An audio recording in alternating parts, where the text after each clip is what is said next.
Hi, and welcome to another episode of About the Authors TV. I'm your host, Jake Brown. It's impossible to be a science fiction fan over the past 30 years and not have heard or read the name Kevin J. Anderson across the covers of many of the genre's best-selling titles. Whether originals like the Saga of the Seven Sons, his reinvention of the Dune universe, the Star Wars or X-Files worlds he's brought to life on the page, or the Dan Shamble zombie PI series, Lifeline, Ill Wind, Assemblers of Infinity, the Crystal Door series, the Terra Incognita trilogy, and most recently his new Wake the Dragon series. Kevin joins us right here today to talk about it all. Mr. Anderson, thank you so much for taking out time to be on the show. So many viewers grew up reading your books as kids, whether Dune or Star Wars, The X-Files, or on and on. Teleporting back to your own, I understand Ray Bradbury was an understandably important early influence, as well as sci-fi TV shows on Saturday night. I grew up in this really, really small town in Wisconsin and had a couple hundred people, and like all my cousins lived within a mile of us, and it was farm country, and it was kind of like well, I call it a cross between Norman Rockwell and Norman Bates because Norman Rockwell's obvious. I mean, it's like everybody took care of everybody. Nobody locked their doors, and there was a tire swing you could play on, and I could climb the silo in the neighbor's barn, and we would play in the woods, and all that was just really fun. But I was the weird kid. I was reading comic books, and I wanted to know about the X-Men and Batman, this was in southern Wisconsin, and so people are going to just freak out because it's like I'm talking about an alien culture, but we had no cable TV. You had your TV with a TV antenna on the top of your house, and you had to turn the antenna toward Milwaukee to get the Milwaukee TV stations, or toward Chicago, which was farther away, to get the Chicago stations. And Chicago had every Saturday afternoon at 2:30 in the afternoon, they had something called Sci-Fi Cinema, where they would just play the old Bug-Eyed Monster movies and the Attack of the Giant Leeches and the Amazing Colossal Man and all those. And so I think they did two of them every week. And so every Saturday I had, and it was like fuzzy and staticky because you had to get the TV antenna turned just right to get the Chicago station. And I would sit there we had a little tiny portable black and white TV, and I would watch the Invasion of the Saucermen and Journey to the Center of the Earth and the Mysterious Island and the War of the Worlds and all this stuff that I just grew up dreaming about that because we didn't live in the big city. There wasn't a whole lot to do. You were out in the middle of kind of farming country. And I wanted to make up stories, and I was writing things, and I was always the kind of the odd duck because everybody else wanted to watch football and play catch, and I wanted to play Space 1999 out with Aaron. You wrote your first short story, Injection, when you were just 10 years old, so it sounds like you were already off to the races versus someone having to really encourage you to first find your voice as a writer. Well, no, it was me. My dad had a typewriter in his den. And he had scratch paper. I remember it was pink scratch paper that he worked at a bank, and he would take home all of these like old stuff that we would shred now, but this was like old papers that had stuff like bank stationery on the back, but it was blank on the other side. So we used that to write notes and type up. And one day I rolled a piece of that pink paper into his typewriter, and I started plinking away, and I worked for a couple of days, and I wrote the Injection. It was like 3 single space pages long, but it was, I mean, structurally it had a beginning, middle, and an end. And a mad scientist invents a injection that'll bring anything to life, and he goes to the wax museum and brings all the wax museum monsters to life. And he goes to the Natural History Museum and brings dinosaur skeletons to life. And he goes on a rampage, and he gets electrocuted by electrical wires at the end. So it's just, it's not bad. I mean, I was like 8 or 10 years old I think I was actually 8 when I started it, but I just wanted to write my own movie like that. As you grew into your teenage years and your mind's creative boundaries continued to expand outward further and further as you created new universes on the page, I imagine that short story collection must have gotten quite high and been great practice for your career to come. Throughout high school, I actually haven't mentioned this terribly much when I do these talks, but I had all these spiral notebooks, and I really got into classic Star Trek. Of course, at that time, it was the only Star Trek. And they ran Star Trek at 3:30 in the afternoon every weekday. And my school got out at 3:15, and if I ran home, I could get there in time to watch Star Trek. And so I watched all the Star Trek episodes. I'd have to sound like an old fart again, but you guys, younger people, don't realize how hard it was to watch what you wanted to watch. You are stuck watching whatever was on TV at that time, and you only had like 3 or 4 channels to choose from. You couldn't just go on Netflix and binge classic Trek. You had to get that episode that was that day.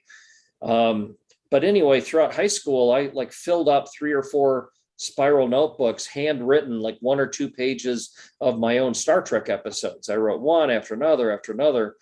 And I learned how to do that because Star Trek, this was back in the days when you actually only had you had commercials at the 15-minute marks. Now you have commercials at the every 2-minute mark or something like that.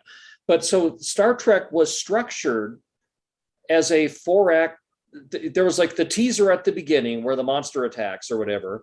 And then you had the first 15 minutes that led to a little climax. And then the next 15 minutes, which led to a big middle climax.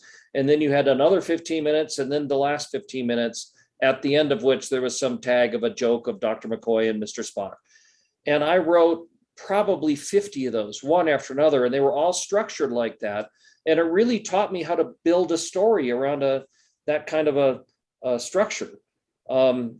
That structure doesn't work anymore because you literally have like 7 commercial points in the show rather than 4. Anyway, that was my practice. And then I wanted to get them published. And so I actually did the work. I was maybe 11 years old. And I've tracked down addresses. I wrote into Paramount and I said, I wrote all these Star Trek stories. Can I publish them? And I actually got a letter back from Paramount. It was a form letter, but it said, Dear Kevin, no.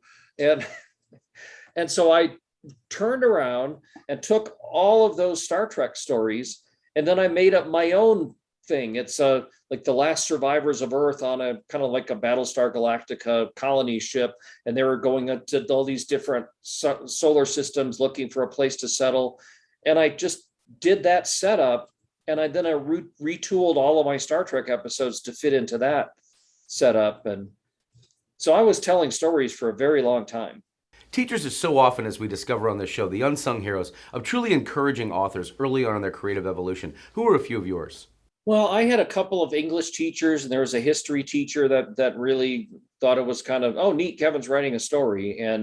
But again, this is small town Wisconsin, small town high school. They didn't really have anybody who knew more about writing and publishing than I did. I mean, my parents got me a subscription to Writer's Digest, I think when I was a sophomore in high school. And so I read every one of those issues. And I got to know I got the writer's market. I figured out how to submit stories. I started getting rejection slips.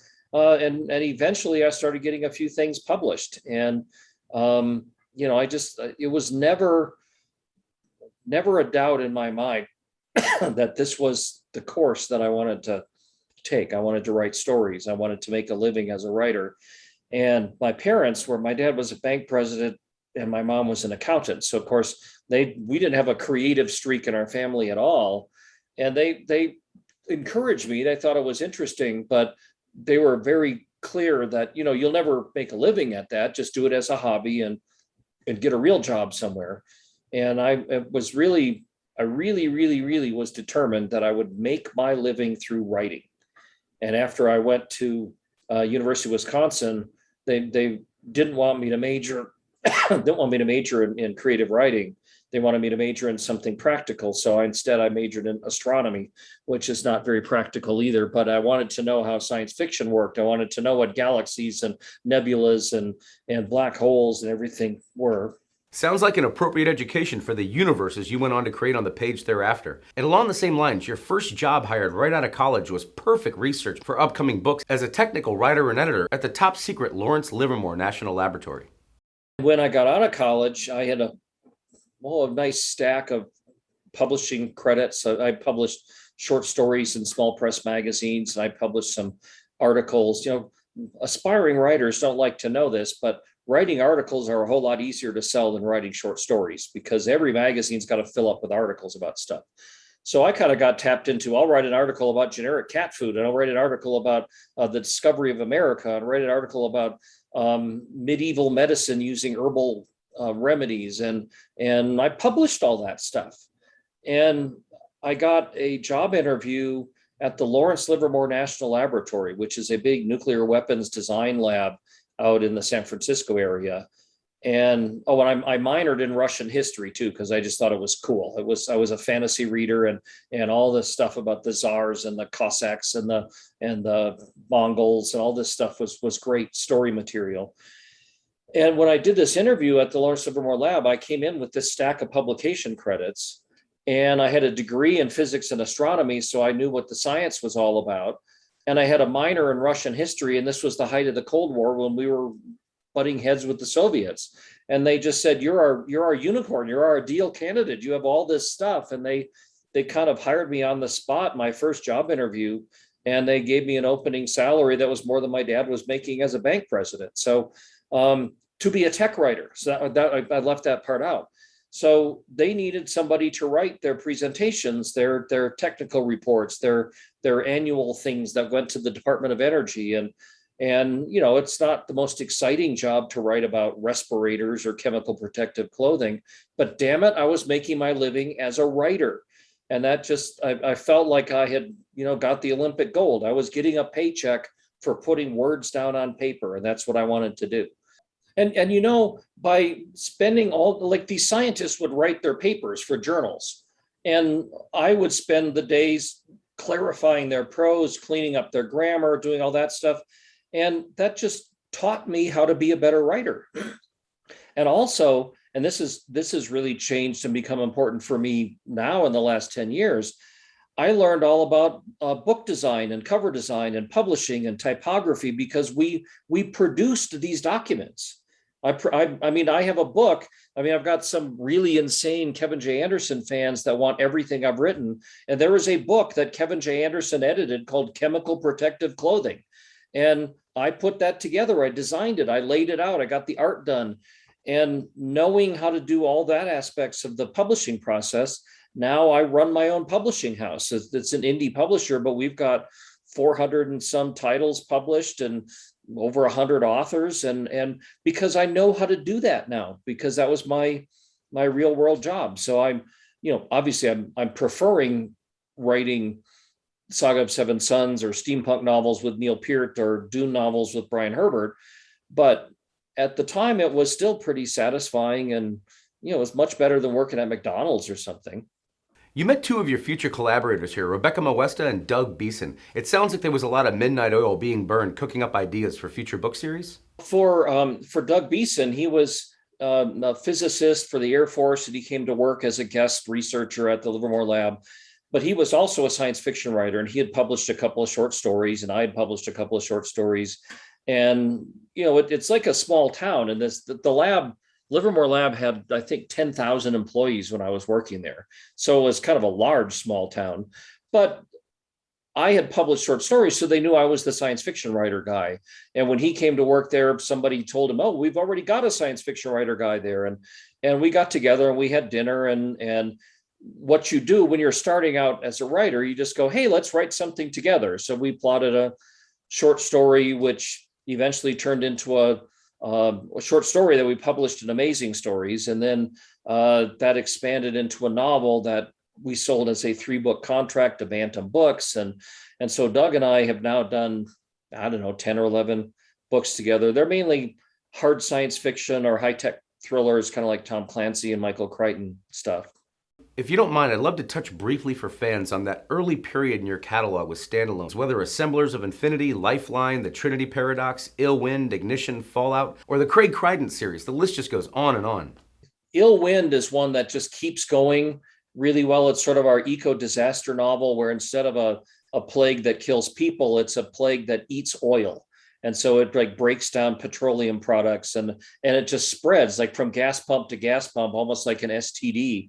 And gasoline breaks down, and then plastic starts to fall apart, which, I mean, if you just follow this stuff along, the windows fall out of skyscrapers and cars break down and all of our civilization just start so it's almost like The Stand, only without evil incarnate in it. So we really liked doing that one, I think. And Assemblers of Infinity was nominated for the Nebula Award, so that was kind of a big award thing. And interestingly, and I know you're going to touch on this later, but the very week that Assemblers of Infinity was nominated for the Nebula Award, so that's like big critical success, was exactly the same week that my first Star Wars novel hit the New York Times bestseller list, which is big commercial success. So that was a good week.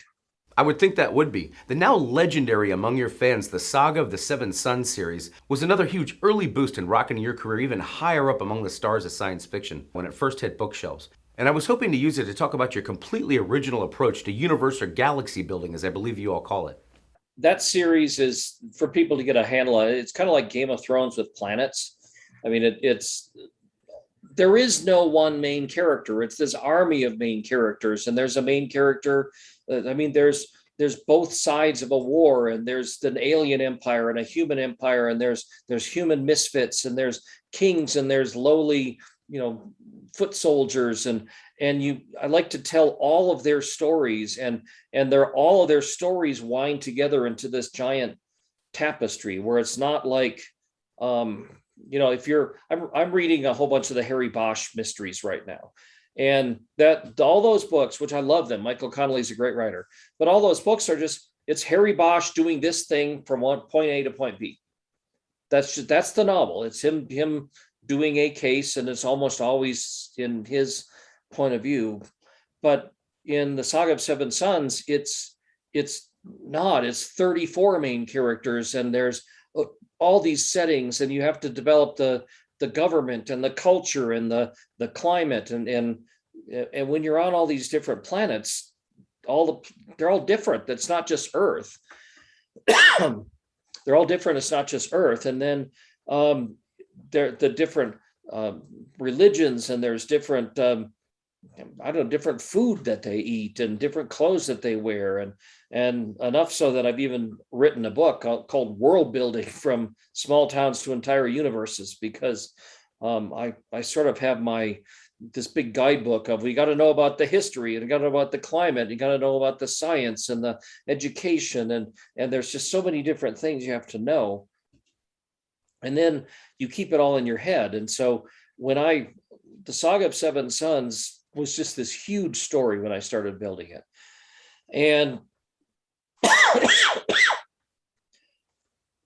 it was this huge story when I started building it, and it's like my love letter to science fiction. It's got everything. It's got alien artifacts, it's got killer robots, it's got space battles, it's got alien empires, it's got astronomical nebulas and black holes and everything, and it's got evil corporate leaders, and it's got ineffective kings, and it's got all this stuff that it just adding everything. And then when I'm building the story, I had the arc. I knew it was 7 books long, and I knew that kind of this thing of the overarching storyline, I guess what TV shows call it, the Uber storyline.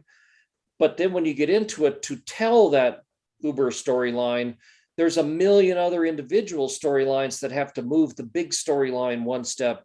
And you do that from the point of view of so many different characters. And one of the things that I did learn from a creative writing class in college, I didn't learn a lot from creative writing classes, but one thing that one of my professors taught me was that no villain ever thinks he's the villain. That if you get into the bad guy's head, he thinks he's doing the right thing, or she. And so when you have like 2 empires at war, and you've got chapters from the point of view of each different leader, well, it's not like the good guy allies and the bad guy Nazis, because the Nazis didn't think they were the bad guys. They thought that they were building Germany and so when you get into this, the different characters, and that's just, and one story sparks another story and sparks another story, and it just keeps building. So when I did the Saga of Seven Sons, I finished it. Was like exhausting, and it was 1 book a year, so it was 7 years to tell this whole thing. And then I just went, I've got to do something else. I did a Sailing Ships and Sea Monsters fantasy trilogy after that called Terra Incognita. And that too was huge world building, all kinds of religions and magic systems and stuff. But I just needed something different from Seven Sons. But then, but Seven Sons is like my most popular series, my biggest selling thing, and we keep, now that The Expanse has been so successful, we've got several people talking about a TV series. But talk about TV series is that plus $5 will get you a cup of coffee at Starbucks, and so we're hoping, and it's still going on. But I had another story, like a sequel story I wanted to tell. And that's how I wrote the Saga of Shadows, which is another trilogy. I call it a trilogy, but each book is like that thick. So if I was smart, I would have made it into 6 half-size books and got paid 6 times. But anyway, going back to that universe after taking a break from it for whatever it was, 4 or 5 years, all of a sudden, no, more than that, probably 6 or 7 years to go back into that universe. Suddenly I realized, oh crap, I've forgotten so many details that I don't remember the name of the governor on this colony planet or something. So, and I'm a slow reader. That's been the bane of my existence because I love reading. But to reread those 7 books was like a 6-month project. But I did. I mean, I went through that whole thing and like reloaded it all into my RAM. And then I did the Saga of Shadows. And it's such a huge universe, but each time it gets bigger. So the Saga of Seven Sons is like the end of the universe, and then the Saga of Shadows is like the end of all universes. And people go, well, are you going to do another one? I went, how much bigger can I go? So I've written a couple of short novels, or smaller stories in this big universe. I might at some point go back and tell like individual stories of some of the people and things, but I can't do the end of the multiverse times 10 again or something like that. I think I did the big stuff already. You can't get bigger than ending multiple universes. It must have been the call of a lifetime for any young science fiction author when George Lucas and the Star Wars universe first rang you up with an invitation to expand their literary universe. And then the opportunity comes knocking to bring the X-Files from TV to book at the height of its popularity with Ground Zero. Please tell us about those back-to-back leaps into hyperspace for your career. Star Wars came first. And Star Wars, it never crossed my mind to write Star Wars books. I had written 7 or 8 original Kevin Anderson books. I did a fantasy trilogy. I did Resurrection Inc. And then I did 3 books with Doug Beeson. And my career is doing well as a solo author. And I just kind of I never looked at Star Trek books or anything. I mean, I looked at them, I read them as a fan, but I just didn't know how to get into that. And I knew that they were licensed characters, and you don't just write a Star Trek book and expect somebody to publish it. It has to come. Remember, I had tried Star Trek all along. And then I just got a call out of the blue from my editor at Bantam Books. And she said, Kevin, do you like Star Wars? Do you want to write 3 sequels to it? And it turned out that even though I hadn't been trying, I was auditioning for it, because as a writer working with my editor, I would turn in my books on time. I wasn't a pain in the butt to work with, and I delivered what I said I was going to deliver. And, I was a good employee. I did the stuff. And when Lucasfilm was looking for writers to do Star Wars, they read some of my books and they went, okay, this guy looks like a good possibility. And at the time, again, we're getting back into history because it's probably blurred for most people right now. But at the time, there were Star Trek books all over the place. I think like 2 or 3 a month. But Star Wars, there wasn't anything.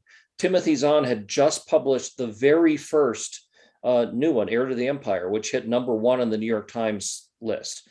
And people were thinking, well, wait a minute, Star Wars is dead. There wasn't any new movies. There was nothing going on. But then this book came out of the blue and it sold like crazy. And then I was the second trilogy that they ever asked to do, my Jedi Academy books. I had the real advantage because I really was one of the first people out the gate. I mean, all I had was Tim Zahn, and there was a Dark Horse comic series called Dark Empire. And in fact, I didn't even know about Dark Empire. I read Tim's Tim's book, and Tim's a friend of mine, so we were in contact. And I read Heir to the Empire, and then I read, at the time, it was review copies of his second one called Dark Force Rising. And so I had like this bound manuscript of the second one, and was very shortly after that Tim finished writing the third one, The Last Command, and he mailed me like a photocopy of his manuscript. So that was all like brand new stuff. I'm reading this, and that's all that I had to work on, until somebody said, "Hey, you know that there's this Dark Horse series called Dark Empire that takes place after Tim's books and before mine." And Lucasfilm just said, "Oh, don't worry about it. We'll not even deal with that." And I said, "Well, what happens in Dark Empire?" And I read it and I go, "Oh, well, Leia has another baby. Luke goes over to the dark side and the Emperor comes back." I don't think we ignore all that sort of stuff. So I rapidly tried to fit all that stuff in. That whole comic series, I just loved them because they were 4,000 years before the movies. So we had like a totally clean playing field. No matter what we did, that could be fixed or erased in 4,000 years. So I just love sort of the retro. They had power packs that they had to plug a cord in with their lightsabers and use it. And they kind of had more medieval type armor. And we used that as a way to do the entire origin story of my long dead Dark Lord of the Sith, Exar Kun. And I had him in my Jedi Academy books as the spirit of a long dead Dark Lord of the Sith, and we didn't really have any background on him. But then when Tom Veitch was doing this whole Tales of the Jedi series, we thought, well, this is 4,000 years in the past. Let's just do an origin story. And that kind of blew up on us with all the really cool connections and stories that we did. It must have been fun for you and your wife, Rebecca Molesta, to team up together to work on the Young Jedi Knights series. We're not emailing back and forth, but we would spend a lot of time brainstorming the whole thing, because we would come up with the plot and the characters, and we would write up the full outline of, I think those books had like 30 chapters in them or something like that. So it's like, here's the next book and what happens, and we'd go for walks or we go out to dinner. We just brainstorm the heck out of everything. And I'm the pretty structured guy. I know how to write outlines and chapter outlines and things. And so after we would talk about it, I'd write a draft of the outline, and then she'd fix up the draft or add things. And once we had it all broken down into our 30 chapters, then we would pick.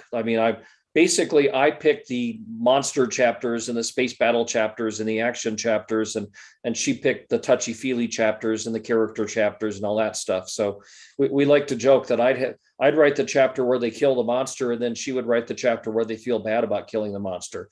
And so we would write in our separate, she wrote her own stuff and I wrote my own stuff, and then we kind of glom it together, and I would maybe take the first cut editing it, and then I give it to her and she'd take the second cut editing it.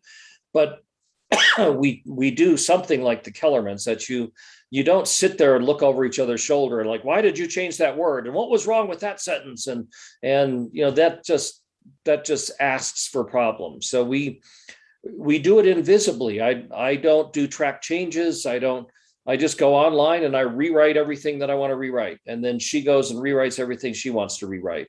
And that's exactly the same way that Brian Herbert and I work on it, that if you do track changes, then the other person's going to get defensive and they'll want to know, well, what was wrong with that verb? And why did you move that sentence from here to there? And there are times when you can't answer it. It just feels better there. And you don't want to get into it feels like a teacher grading a paper or something. A collaborator is a person you're supposed to trust. And I trust Rebecca implicitly. I trust Brian implicitly. I trust Doug Beeson implicitly, that here, take my manuscript and you rewrite it, but don't tell me what you changed.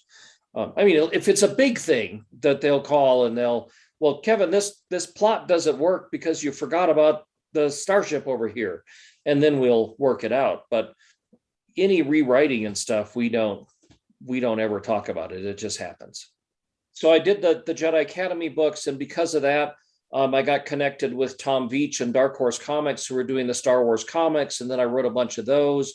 And then I ended up getting assigned to write this beautiful art book with Ralph McQuarrie called The Illustrated Star Wars Universe. And that required me to go up to not only Ralph McQuarrie's studio, but also up to Skywalker Ranch every month. And so I was working closer and closer with the Lucasfilm people. I did several other Star Wars books. Then they asked me to write this young adult series with my wife, The Young Jedi Knights. And I mean, all this stuff was like snowballing. And kind of at the tail end of that is when I got contacted by someone from Chris Carter's office saying, Kevin, Chris Carter, who's the creator of the X-Files, Chris Carter really likes your Star Wars books. Would you write X-Files books for us?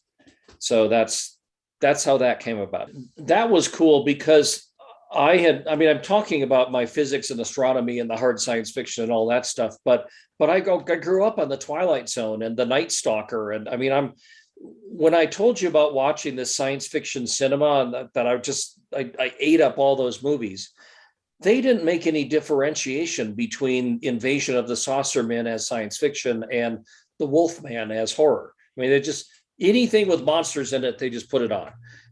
And so I had horror and fantasy and science fiction. And to me, it's all the cool stuff.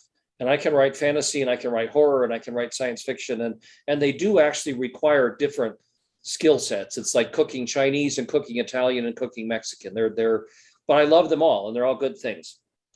And so the X-Files were, I was brought in, I think it was just finishing the second season. So that in my mind, those were kind of the golden age of X-Files, because that was the monster of the week, that Mulder and Scully investigate some weird thing happening.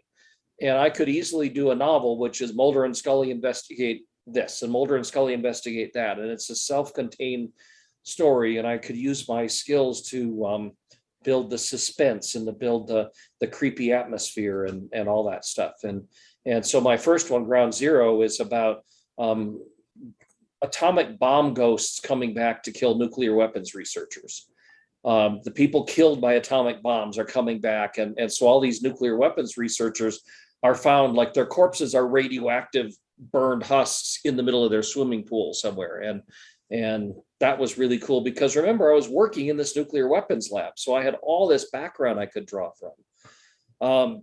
The second book, Ruins, is Mulder and Scully find ancient astronauts in the Mayan temple ruins, which of course required me to go to Cancun to study all the Mayan temple ruins down in the Yucatan.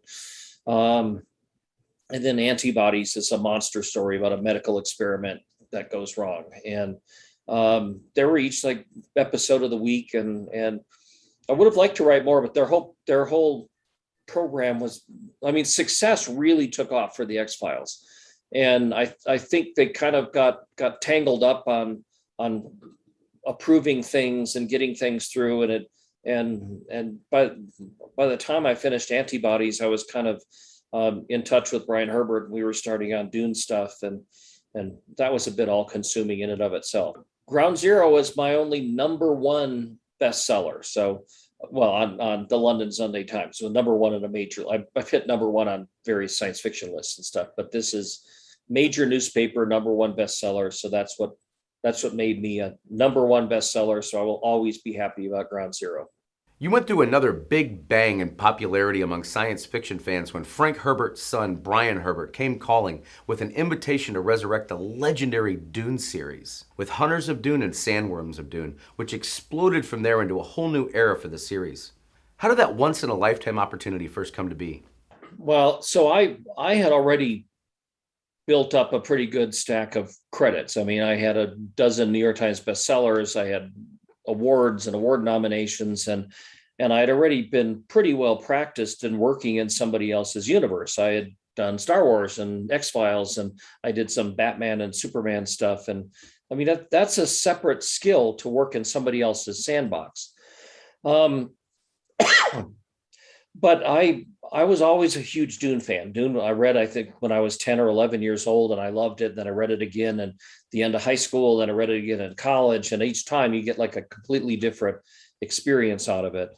And I was buying all those books. I bought God, Emperor of Dune when it came out. And I bought Heretics of Dune when it came out, and I bought Chapter House Dune when it came out, and then Frank Herbert died, and Chapter House Dune just ends on a "Luke, I am your father" kind of cliffhanger, and I, as a Dune fan, just wanted to know what happened. How would the story end?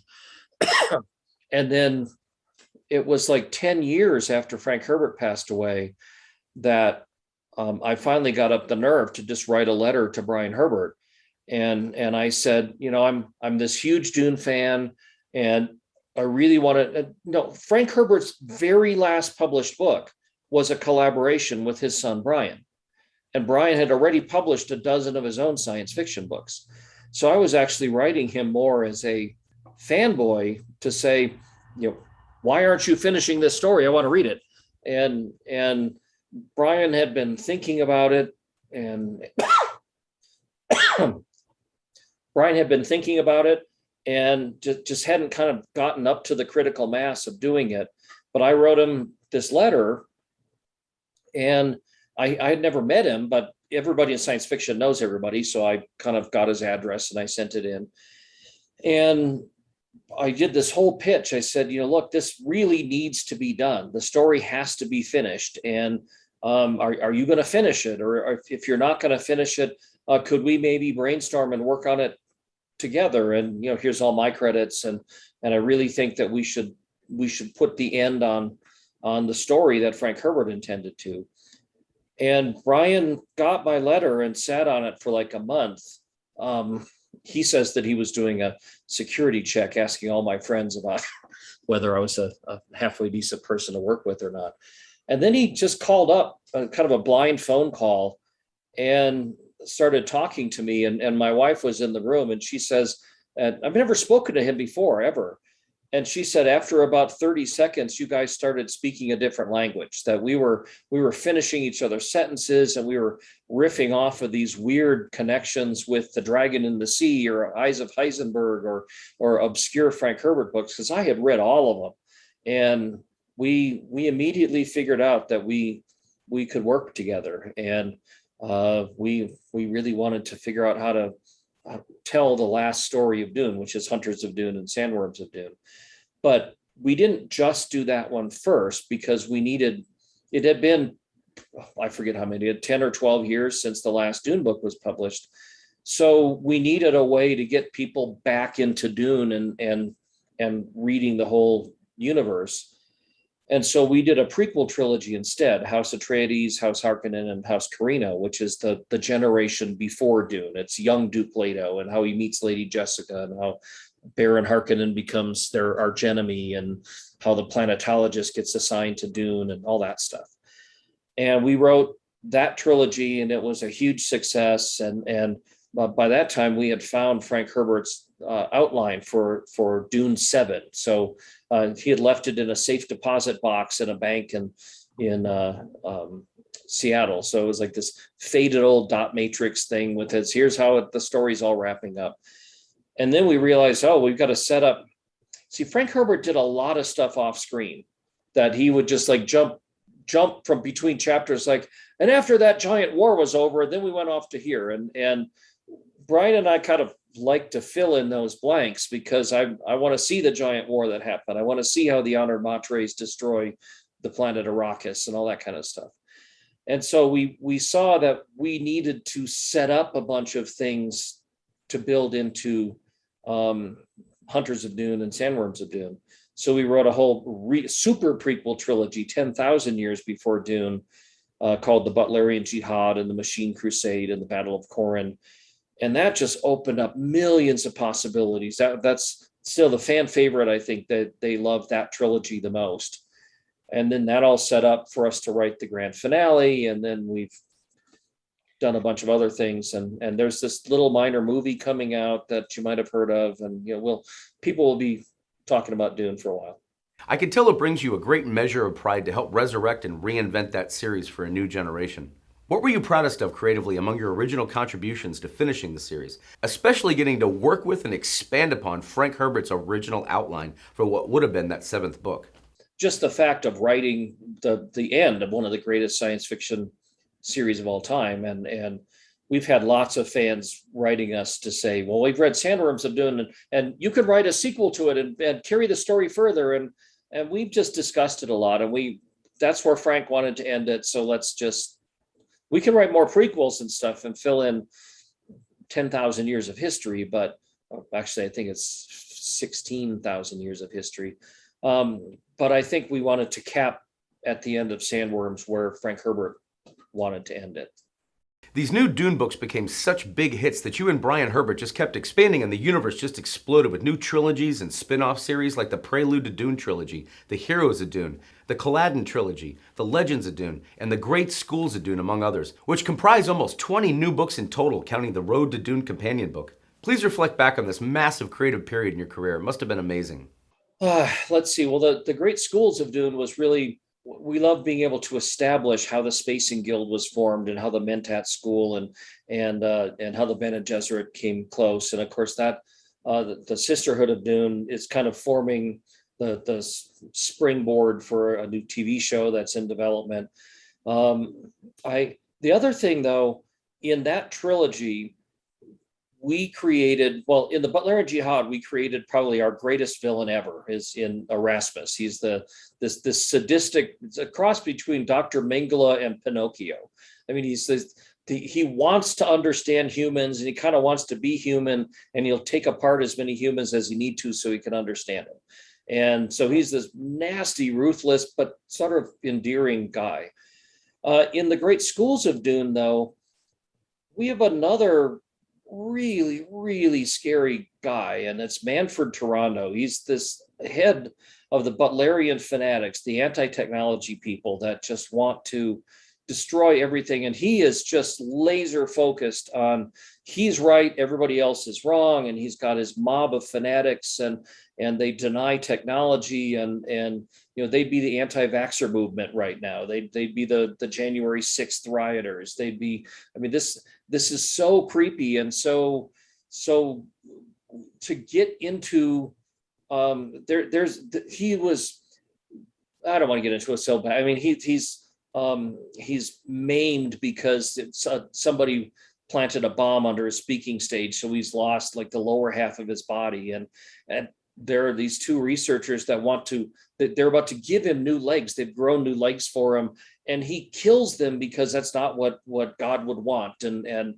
it's just the guy is so fanatical and so focused, and you can still kind of understand him.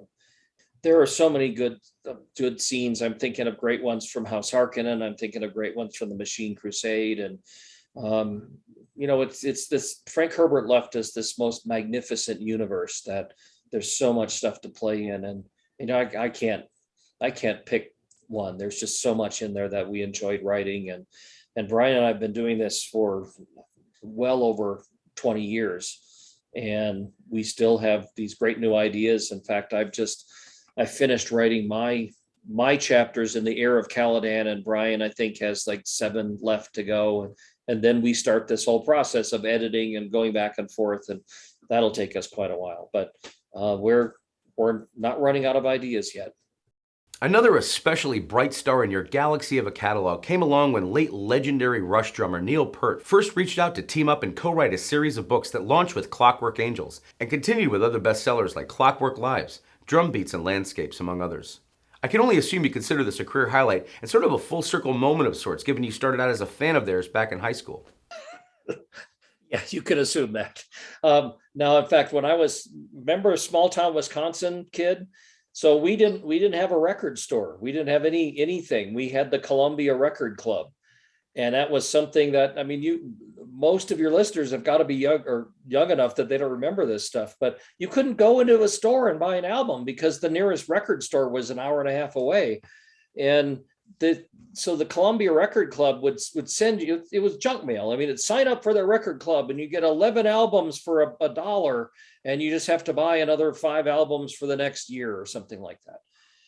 And what they sent you was it was a sheet of like little postage stamps, and each one of them had an album cover on it. And you got your 11 albums for $1. So you would put them on there. And I was, I don't know, probably like 13 at the time. And I wanted I wanted rock music, right? And my parents always listened to country and western music, so I was going nuts. And so I signed up for the Columbia Record Club, and I had like 3 or 4 albums that I knew I wanted, but I had to pick 11 of them. I didn't know what else to do, but I'm a science fiction guy, and I'm looking down and, oh, this Alan Parsons project, I, Robot, that sounds good, and I put that on there.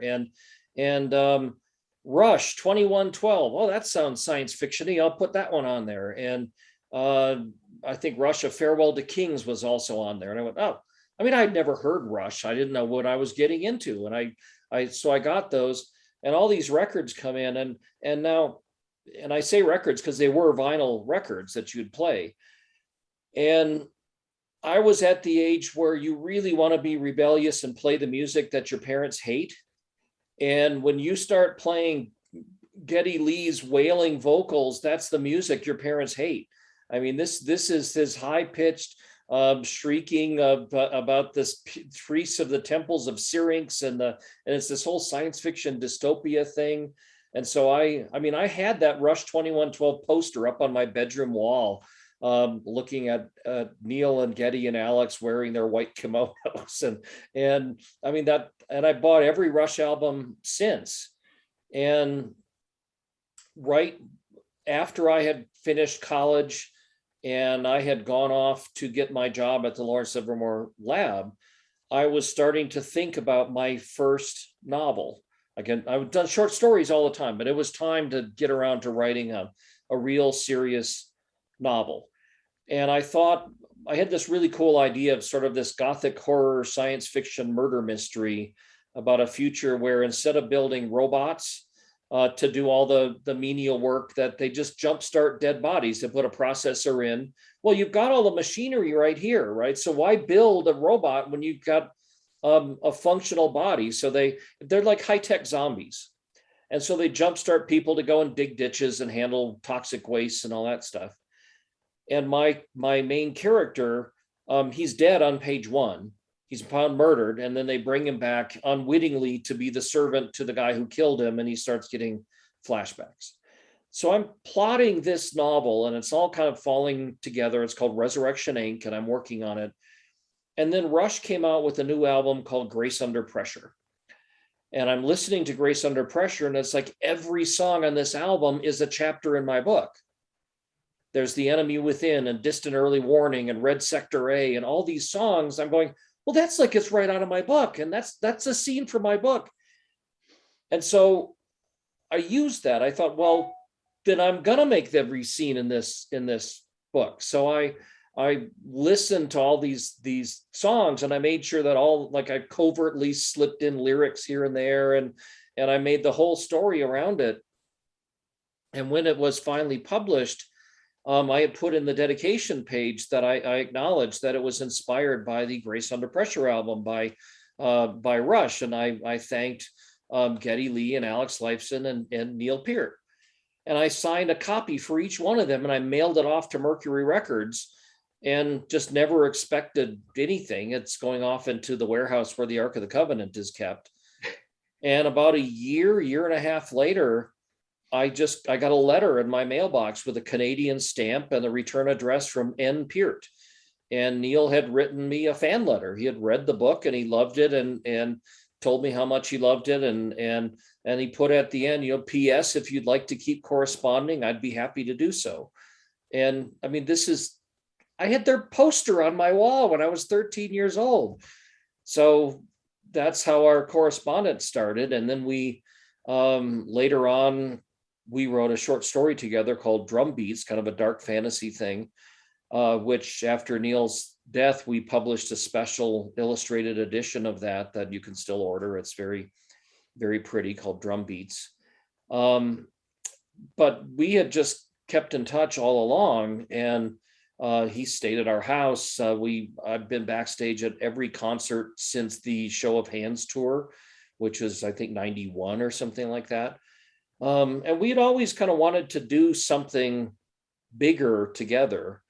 And then Rush started putting together their what was their last studio album called Clockwork Angels.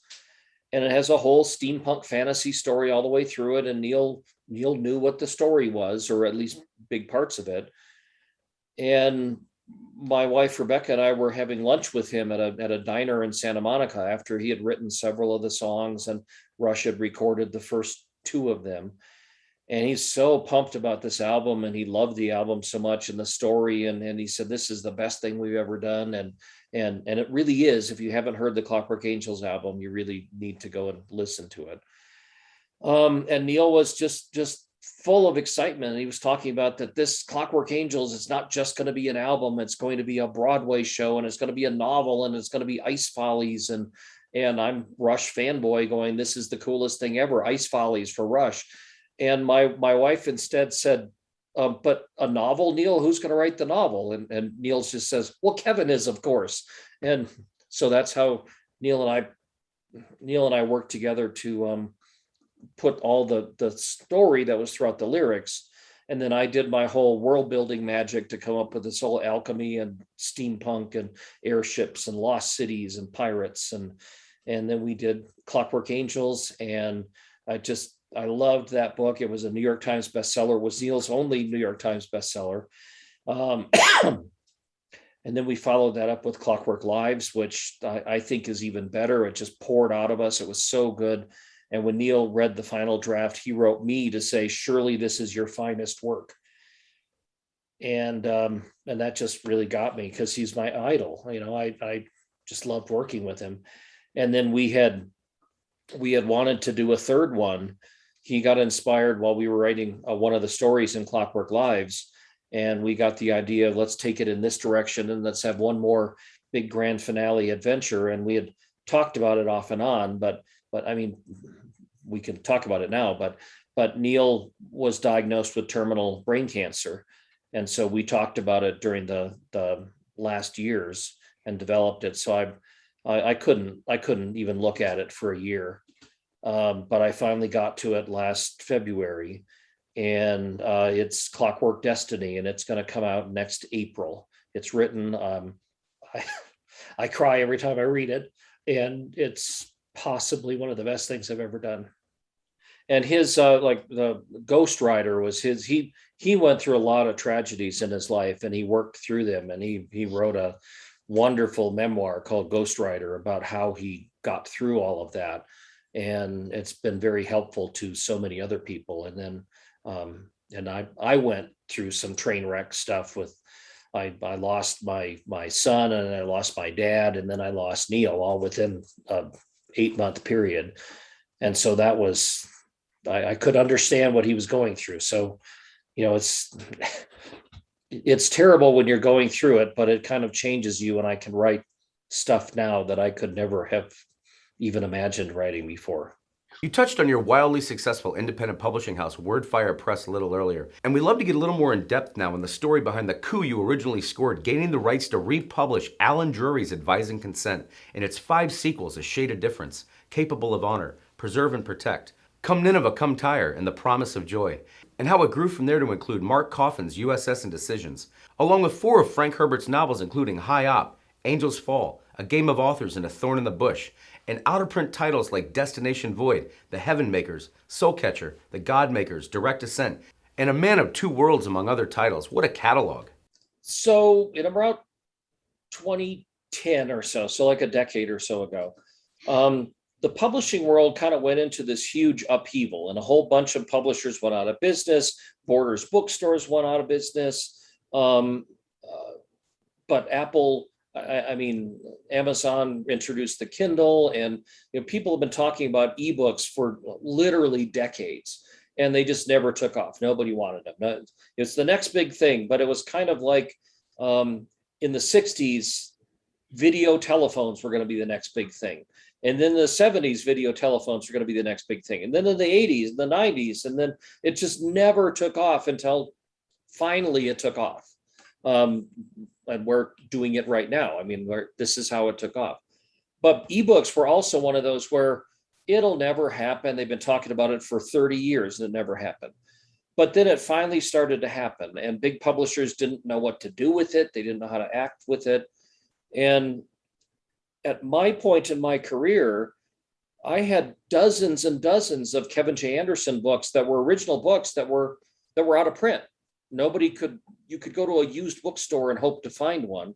But when somebody buys a copy of my book in a used bookstore, Kevin, don't make a penny off of it, right?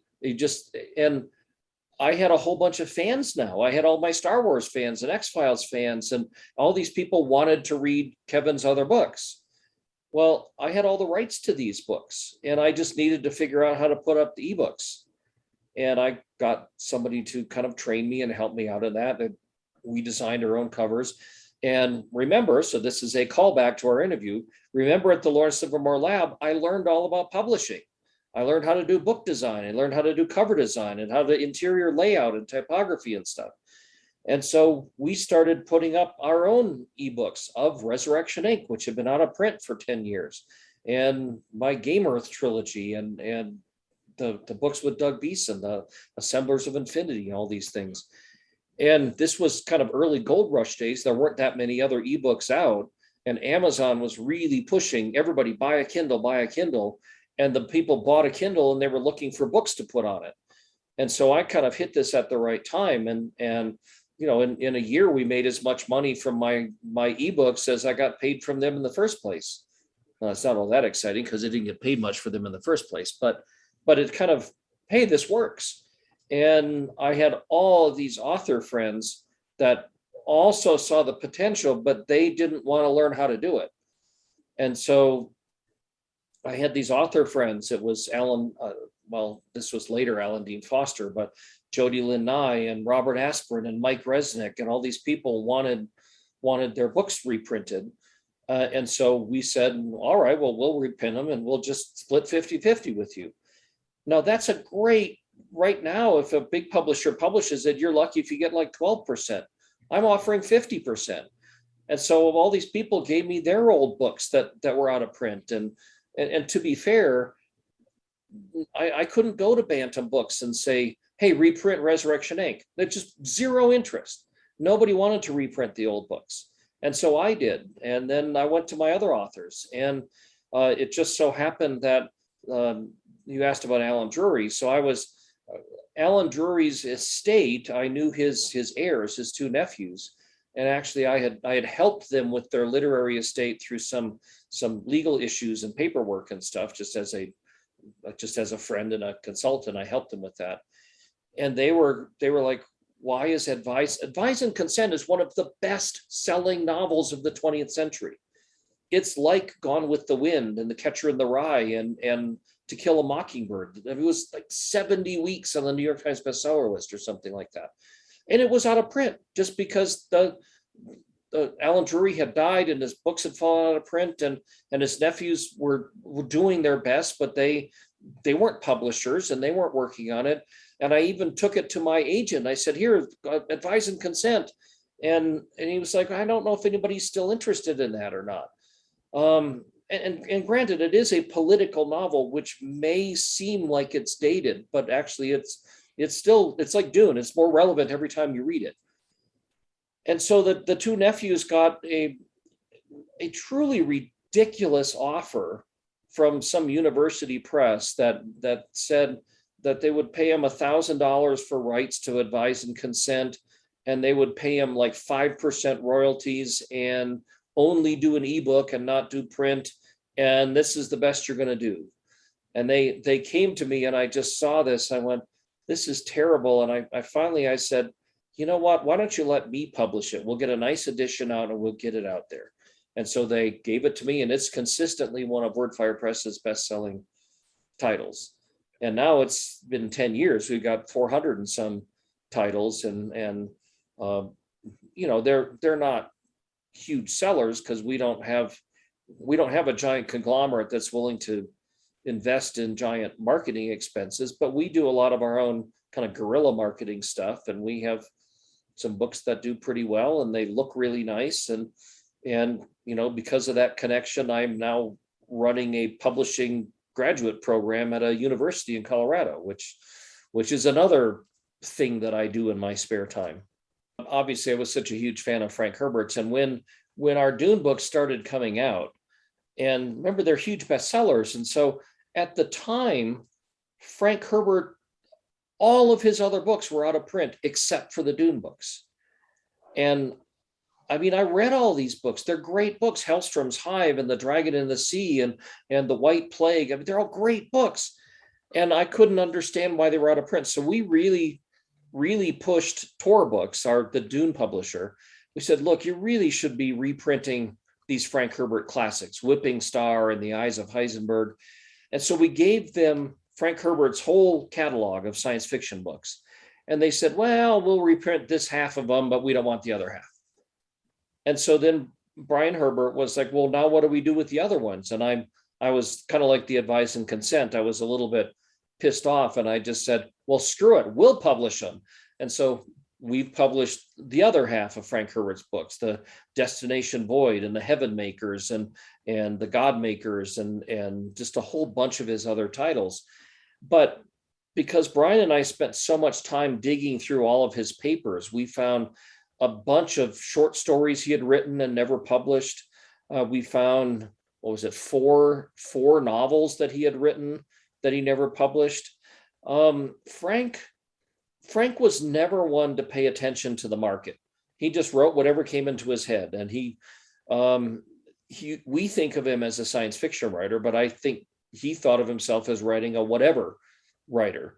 And so there's a thriller. It's kind of neat. It's a plane crash in the Amazon, and the survivors have the wreck of it's a small plane, and the wreck of the small plane is floating down the Amazon as they're trying to keep it afloat to get to civilization. But one of the guys on board is actually a Nazi who's been trying, remember, this is 1950, trying to get to some hiding place in Bolivia, and they discover him, and then he wants to kill him. It's one of those movie of the week kind of suspense in the jungle things.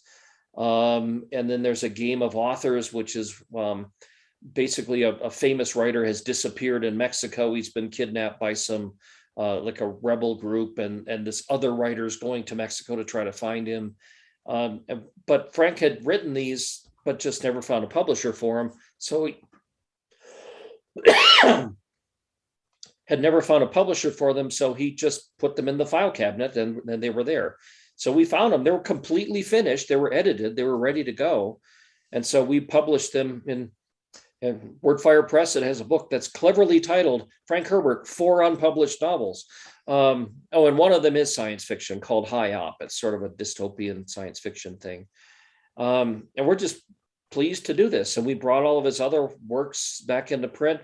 And now I'm kicking myself that we kind of forced Tor Books to reprint some of them, because I'm going, well, we should have just done that in the first place. But WordFire Press was new then. We didn't really, we were learning our way and getting things out there. And I didn't want to take anything away from Frank Herbert if they could go with a real publisher. But, we're once the Dune movie comes out, I'm sure we'll sell a lot more Frank Herbert stuff.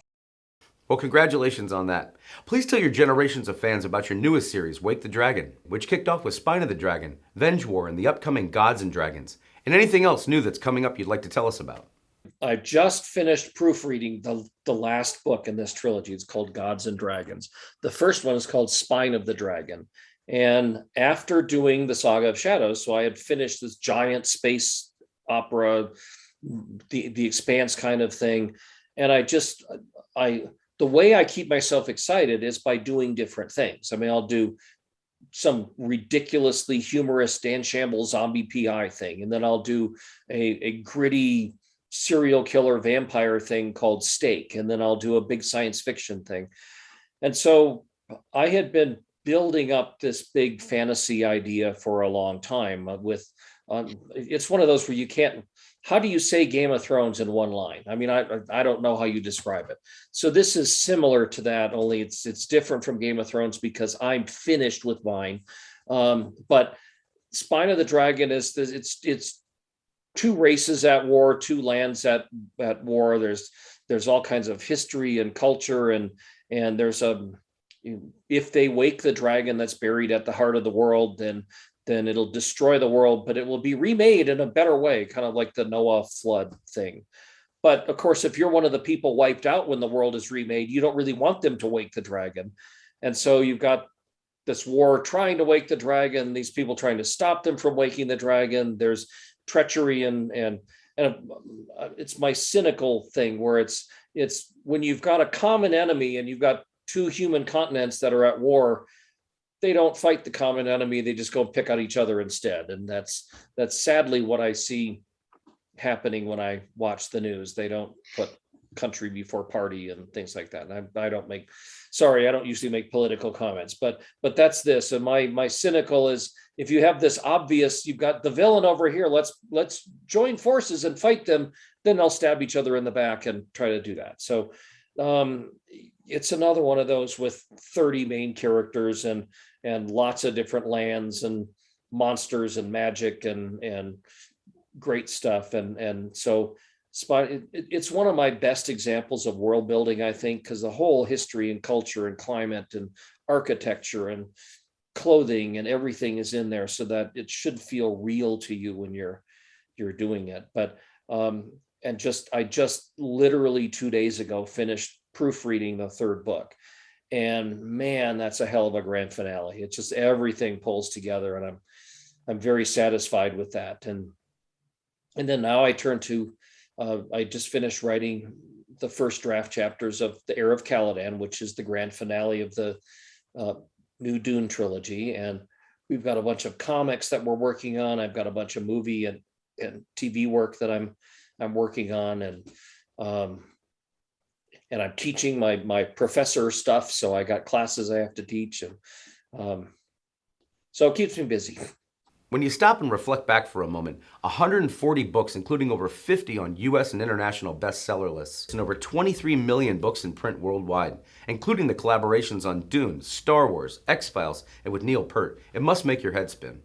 I think of that kid back in Wisconsin who had the Rush poster on his wall, and then to think that, wait a second, that guy, that drummer, the guy who wrote all those songs that so inspired me, he was really and truly one of my closest friends. How does that happen? And I mean, I remember sitting across the desk from George Lucas talking Star Wars with him. How does that happen? And you know, some of these things, if I had told myself that back when I was in high school, putting up the Rush poster on the wall with my battered paperback copy of Dune sitting on my nightstand, that I was going to be looking at Frank Herbert's handwritten notes someday. In fact, I got this, just puts chills, that when I was digging through all of Frank Herbert's papers, and he's got all these archived papers, that all the things that Brian kept as carbon copies and his notes, that I found this little, like a Post-it note. Well, it wasn't Post-it, it was just a piece of scrap paper by his bedside that he had handwritten on this. It was like, I could clearly imagine him waking up at night and go, oh, I better write this down. And it was the line, "Damn the spice, save the min," the key to Leto's character. And I went, holy crap, this is like the fundamental thing of Duke Leto. And I'm holding this in my hand, this little piece of paper. And I think the part that I want to get across is that I'm still just this super fanboy, and I'm just adoring this. I'm loving every bit of it. I'm you know, Neil, in one of the last Rush albums, Neil put a bunch of Seven Sons references into the lyrics of his songs, and he told me, and I found them. And to think that there is stuff from my books in the lyrics to Rush songs, it just, I don't know how to process that. And I don't, and I mean, I have a lot of friends that are celebrities, but I don't think of them as celebrities. I think of them as, oh, that's my friend over here. And I guess I'm doing what I really want to do, and I'm having the time of my life at it. And, you know, it doesn't get better than that. In closing, for sci-fi authors seeking to make the kind of indelible mark you have on the bookshelves, what kind of advice do you give them about finding their own original creative space out there? The core of everything is the story and the characters, right? And if you got to read tons of books, and we know when you read Dune, everything fits together, and you go, that is so satisfying. Everything's tied up. All the characters do what those characters are supposed to do. Everything works. And The Lord of the Rings is like that. I mean, all this stuff, you read it. And then you can also read a million crap books where it doesn't fit together or it doesn't work. And you kind of need to have this intrinsic understanding of story structure and an intrinsic understanding of what makes people tick and why do they react the way that they react. And when I won't name any of them, but it's always frustrating to watch movies. I'm watching movies, I'm going, but that doesn't connect with that. And why didn't you think of this? And how could this be a $50 million movie and nobody thought of this? And there are so many instances where it just, you need to have this understanding of story and characters, that all the workshops in the world and all the books in the world and all the university classes in the world aren't going to help you if you don't have this fundamental thing in your core, this understanding of how plot lines and characters work. And that's your core thing. And you get that by reading your heart out, watching movies, and analyzing them. There's a good example is I think Die Hard is one of the most perfect movies. If you take Die Hard and in fact, it's an assignment, watch Die Hard and just do a little one-line description, scene by scene as you watch it. Everything in that movie is set up and put together and it ties together and the twists happen. And you watch that and you go, that was so satisfying. Aliens is another one where I go, everything in here works the way it's supposed to. And then I can tell you a million ones that doesn't work. And you go, why didn't somebody notice that? And so that's what you need to understand. Make sure that you write the one that works all the way through. Mr. Anderson, you've given so much of the world of science fiction. Thank you for being here to talk about all of it, and it wouldn't have been a complete show without you. Thanks for being on About the Authors TV. Well, I appreciate it.